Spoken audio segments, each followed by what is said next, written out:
अरे मामा ठंडी में खेलबे करबा कुछ जुगाड़ियो पानी लगी। चलवा ज्यादा चिल बोल, ग्राहक आवत रे, खुशबू महकत है।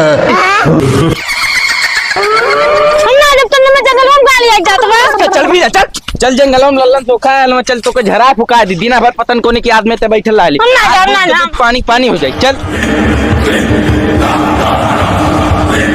क्या बात है बच्चा, एक एक आए कुने घिसरा के ले जा। क्या माल है यार। लेकिन एक सेकंड, अरे बाप रे बाप, ई सोखोक रख ले का, आज के बाद हमार तो रिश्ता खत्म रहो। ई सोखोक संगी चल चल चल चल। काहे रो बचिए? अरे याद कर जहिया कुंवार रहलू, पियवा से पहले ललन के रहलू। अब चली